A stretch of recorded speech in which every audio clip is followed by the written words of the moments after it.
Were labels knocking at you guys to sign you guys to a deal? A few people, like I had to sit down with Rick Rubin. I sat with Forrest Whitaker when he had his label. And who else? Yeah, I sat with a few folks. And I had a manager during the time that was trying to start a bidding war. And I think he had made a promise to two people with unbeknownst to me. And when he tried to start a bidding war within it caused the problem. Caused the problem. Yeah. And that his problem ended up my problem. So, but it didn't stop me from performing at colleges, getting on tours, doing festivals. So, you know, in the beginning of a career, you realize that you are making your money off of tours, off of live performances. So my money didn't stop, and my visibility never ended. But I did not get that deal. Gotcha. At what point did you get the deal with Good Vibe? Good Vibe. That was shortly after me and Coco. Okay. Yeah, my boy, he was working on Little Kim's project, and he had access to funnel some vinyl out there, and he used that as Good Vibe. So yeah, we did a small agreement, very small, but a few of us did agreements like that back in the day. Spontaneous. Ooh, shit. Who else? Who else was on there? It was a few underground art. Slum Yeah, right. Village? Slum Village, yeah, for a hot minute, yeah. Bahamadia, maybe? I think she did a single. I want to say definitely. She did one single. Okay. I want to say, oh my God. I can't, yeah, I don't want to just throw it. Oh, Jack Flash. Yeah.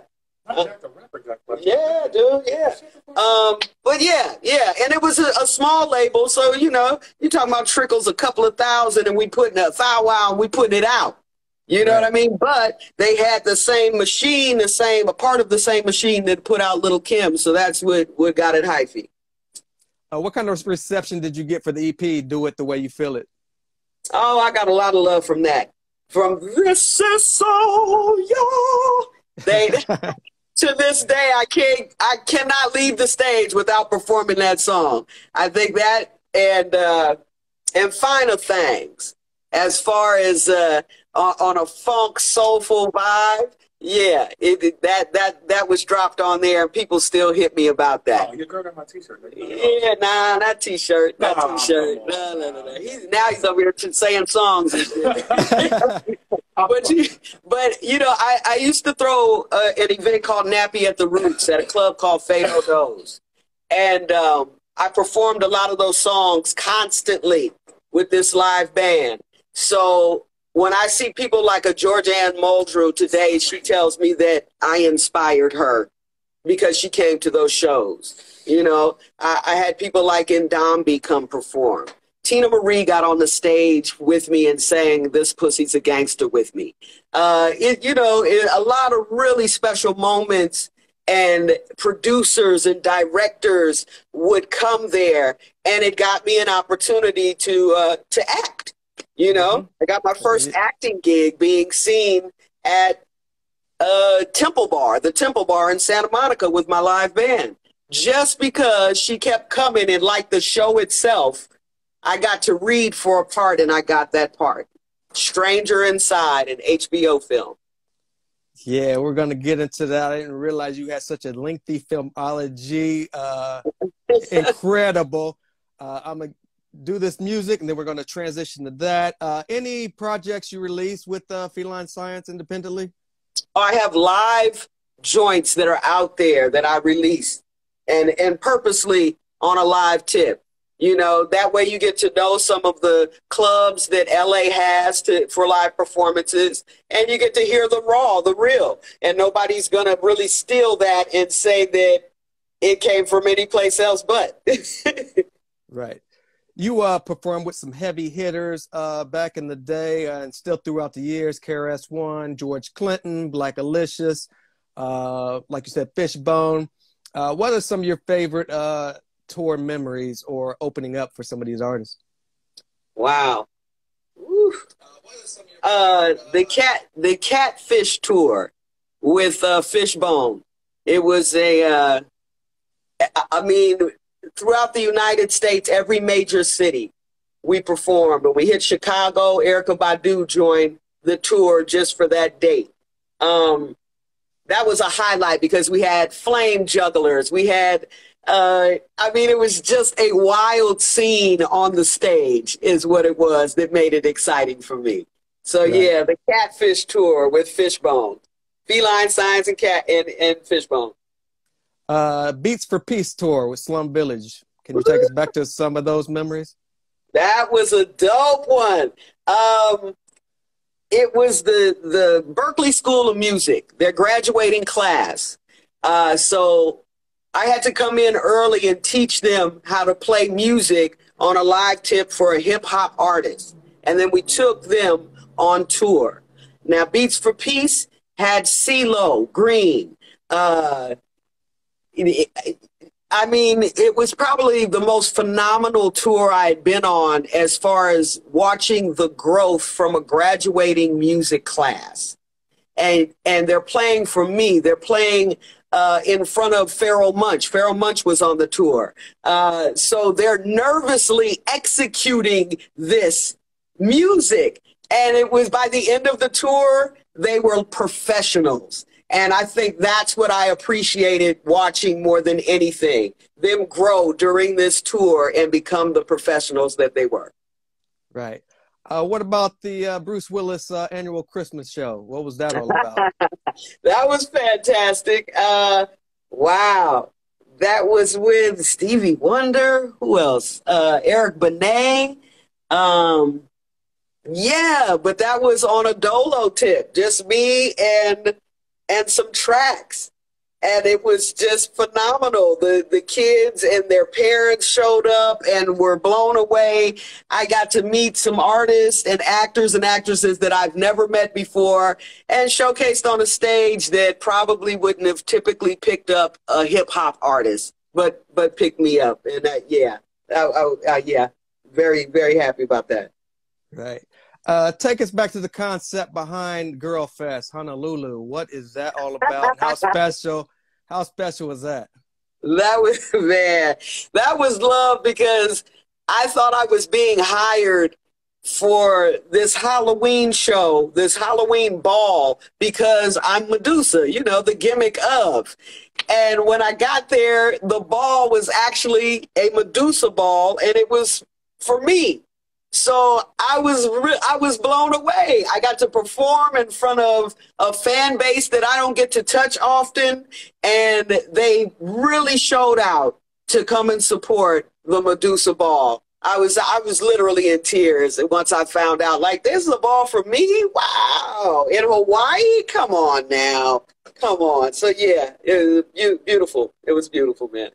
Very dope. I want to jump into some films in a moment, but throughout the years, you've appeared on some heavy hitters like X-Clan. You work with Snoop and others. What are some of your appearances maybe we might have missed throughout the years? Who have you worked with? Oh, wow. Who have I worked with? Yeah, have you heard of a movie called Gridlock? Yep. Yeah, I wrote the music that they performed. So I worked with Tupac and Tandy. Yeah, that was an incredible project. In addition to that, I mean, God, so many people. Working with Tina Marie was really heavy for me because I was a fan. I used to sit and mimic her music and listen to it. So for her to invite me to the house and play piano in front of me and just sing on a freestyle tip and have dinner, and she sat and told me Rick James stories, like real personal shit. That was everything for me, to be sitting with this phenomenal woman that I grew up listening to. In addition to that, Michelle Ndegeocello, when I performed with her at the Roxy, the show was phenomenal. She's just an incredible performer. And for her to let me get away with what I did on that stage meant everything. To get that style of respect from that woman was everything. KRS-One, oh my God, we performed in the Bay, and we were driving. Me and my crew were driving, so we got there late, right? And I'm sure he was a little upset about it because he ended up having to go on. So it was like KRS-One opening for Medusa and Feline Science, which is something I would not have asked for. I would not, hey, I'm bowing down, you know what I mean? But it happened, and he gave me my utmost respect for it. To this day, he gives me the ultimate love and respect. And that's everything. That was everything, because he could have took that way wrong. Right. What about MC Light? What was that like working with MC Light? Oh, that was phenomenal. She had invited me to do a session with her and Milk. And when I came, I couldn't stay as long as I wanted to and had to leave. So in turn, I had a song that I wanted her to hop on.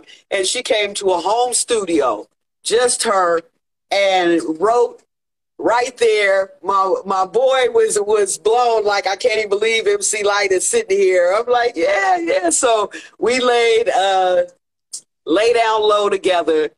It never dropped. I only sell it on CDs, and it's online if you find it. So I finally had an album called Where's the DJ Booth, and we decided to put that song on Where's the DJ Booth. And to this day, it's one of my favorite collabs. You're not going to find an East Coast, West Coast female record of its kind. Trust me. Right. You also received the Grammy. Can you talk a little bit about that? Yes. What's strange is, if you don't know LA, you know that it is ran by Hispanic love. Okay? There's a lot of that out there. So Ozo Motley was one of my favorite bands during that time. And they had Charlie Tuna and Self Science, I believe. Talk about that. Yeah, so they had this song, and they were like, Medusa, you feel like hopping on a song? I'm like, yeah, I'll get on that song. And that song turned into this beautiful video, into me getting a Grammy in Latin hip hop, of all things. So, you know, I went to school with Martha? Oh, you did. Yes, I did. Hey, stop. Okay. I didn't know that. So I got to give it up for my Latinos and Latinas in LA for that Grammy right there. I'm sorry. LA Weekly voted you Best Hip Hop Artist 2 years in a row. How'd that accomplishment feel? I mean, fantastic, because that was always one of my favorite bags to look in for whatever was popping in LA. It's a quality magazine. The journalism during that time was phenomenal, which we need to bring back. I'm glad you call yourself a journalist. So, to be highlighted in that way, where all of Los Angeles sees this magazine given away for free, yeah, I was outdone. I was outdone. I'm completely honored. Trust me. And it came from consistency. I stayed doing shows. I stayed with the live band. Good work begots good things. Right. Let's transition to your acting a little bit. You talked about the HBO movie. Can you talk about how that came about? You kind of alluded to it earlier on, but take us back to how that all panned out. Well, I did a regular once a month show at the Temple Bar, at a large Temple Bar and a small Temple Bar. This was in Santa Monica. And one of the director and producer came to that show often. And they asked me to read for a part. I was like, well, what's the role? It's a women's prison film. Women's prison film hadn't been done. So I was in just from that alone. The preacher to the Orange is Black, this dude. My boy Brian Bowen's in the background. Thanks, Brian. I'm fucking with you, man. But yeah, so I wouldn't read. They wanted me to read for the lead. And when I read the script, there was a character named Laisha, and she was an MC. And, you know, just always busting around, couldn't wait to get out of jail so that she could become this. And I was like, yeah, I relate to her. Laisha, give me that role. If you're going to give me any role, give me that role. Not many people decline on a lead role just based on your connection with the persona, is what they told me. But that's what I did, you know. Yeah. And I'm a better person for it. Right. You appeared on Moesha? Indeed. Take us back to appearing on Moesha in your role. Once again, production happened to be at a show, and they asked me to come and not read for it, but come and play this role. I wasn't SAG at the time, so they paid for my SAG, and I was able to do the role. It was a good time. It was funny because Moesha was super young back then, and she was trying to follow me and my crew trying to hang out. And I used to kind of have to send her back like, "Wow, you're too young to come hang with this. You know what I mean?" Right. So I'd have to send her back where she came from. But the connections, the networking that I was able to make just from doing that was everything. You know, I remember Ray J being a little youngster, you know, now these people are grown and got their own thing going. So, you know, we don't have to discuss how old I am really, but it just goes to show you I've been around for a minute. We know you're 28 years old. You don't have to rub it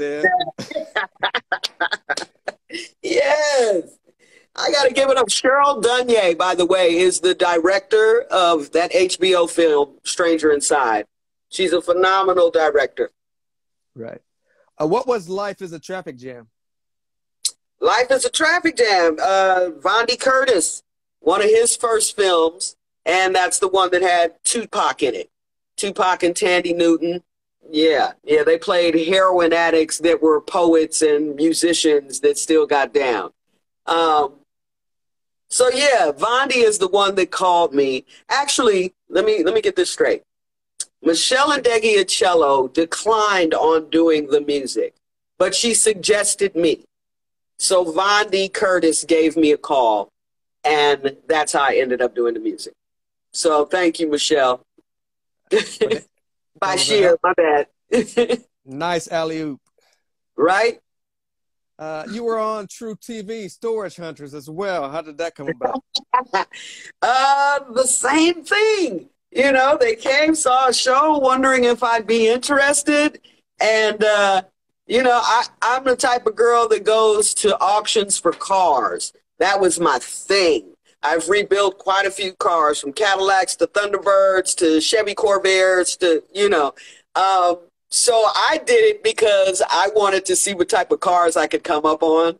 And I ended up coming up on much more, you know, visibility, a great network. And I got my money bars up picking these storages out. And some of the storages were whack, lost money, all of that. But it's written in the books now. So it's love for me, you know. Right. What was the best thing you found throughout that series, Storage Wars?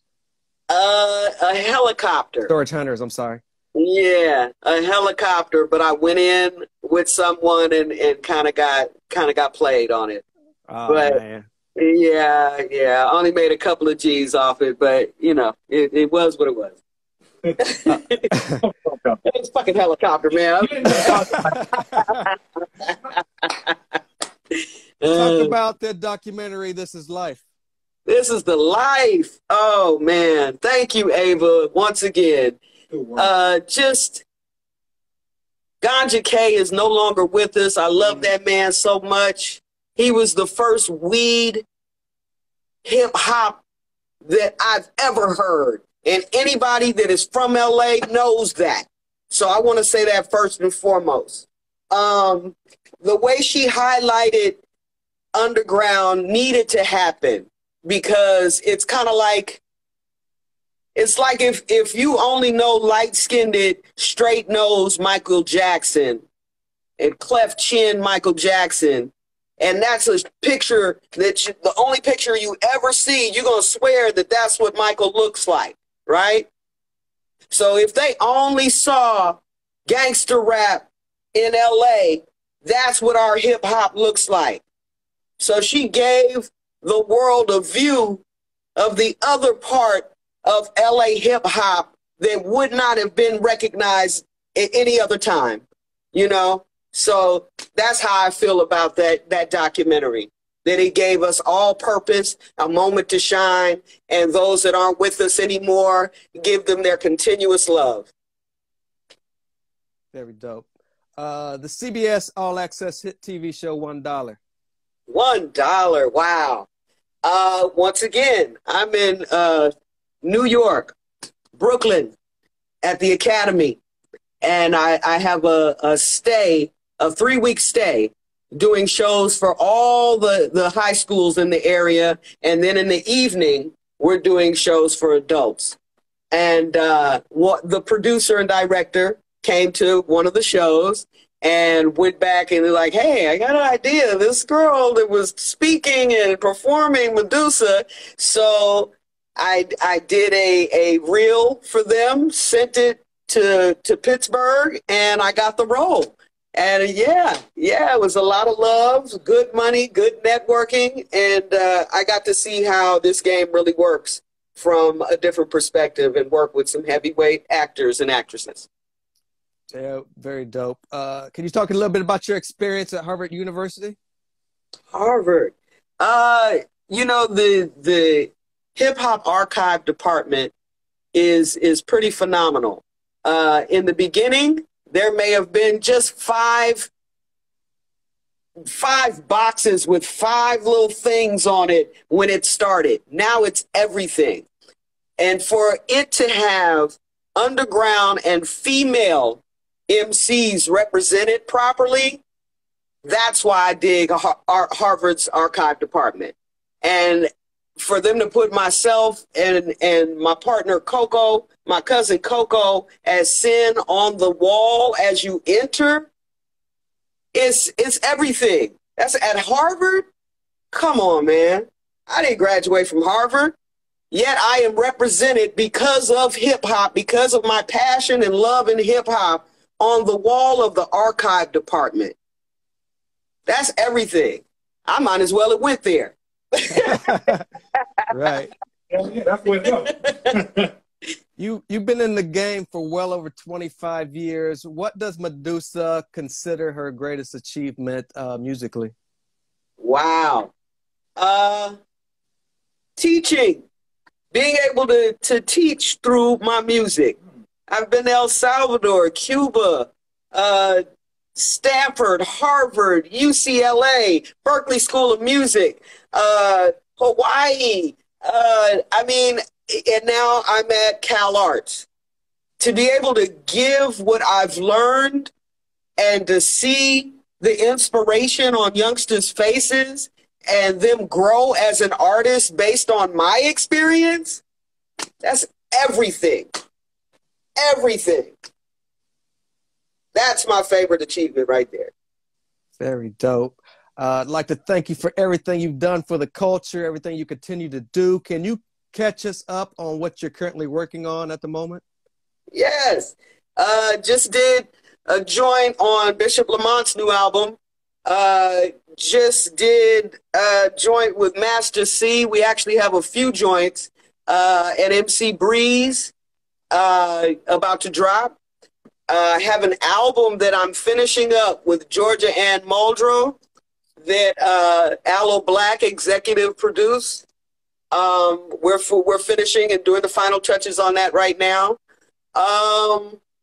Yeah, and some other little secret activities I got going in San Diego and out here in LA on a theater tip. And yeah, I'm moving and motivated. You guys just stay in and stay tuned. Patrick Antonian, we got a mean project we finishing up right now. Straight boom bap on you. You know, I'm working with Broadway of the Alcoholics on a new one too. Tony Hasbun over at what is it, THC? That part. Hey, hats off to you, my dude, and DR. He has allowed us to put our collective in his building and work out. So that's the reason I'm able to work with Master C. I'm able to have a rehearsal space. I'm able to have a vibe space to invite anybody to. So yeah, I got to give it up to him. I'm also working with Signon that's over at the Hip Hop Museum. Got something special coming up for you on that too. I have a joint coming at Wildcraft in Oregon, Eugene, Oregon, on the 12th, 11th and 12th with Micah 9 and JMD of Underground Railroad. So that's a live band situation. Got a lot of things going. I'm dipping in a lot of different labs because I got the energy and I got the penmanship to do so. So if you call me on it and you got some bread for a feature, guess what? I'm going to show up to blow up. You know, I still do that. So yeah, but the main album that I'm dealing with right now is the one with me and Georgia Ann Muldrow. I think it's going to be heavy. Right. Any plans on releasing that SIN project in the near future? You know what? I think we might have to do that. Right now, you can catch Diva's Den and The Power of the P on the Where's the DJ Booth album.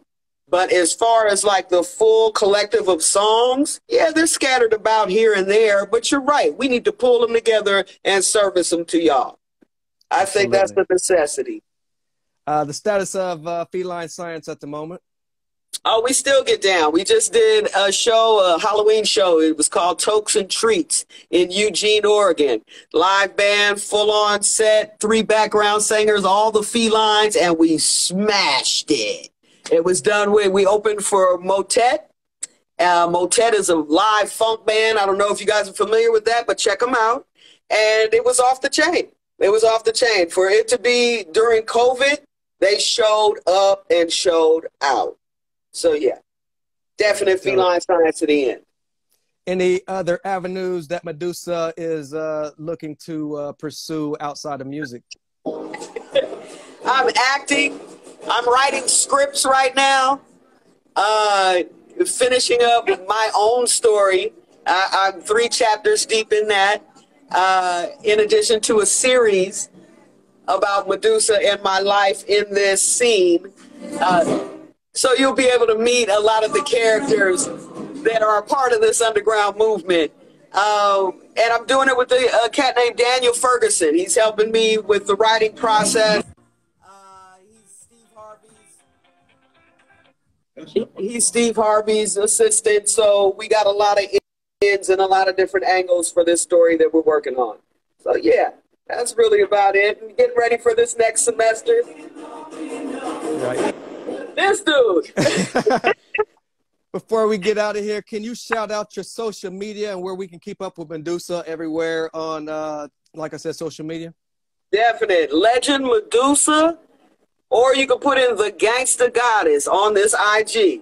The same with Facebook, Legend Medusa, Gangsta Goddess, MedusaTheGangstaGoddess.com. Hey, and if you go on YouTube, just look up anything Medusa, LA. I've done a lot of features out there, y'all. So you have to dig. You have to dig. Check out my album, Corsets and Cufflinks. It is slept on.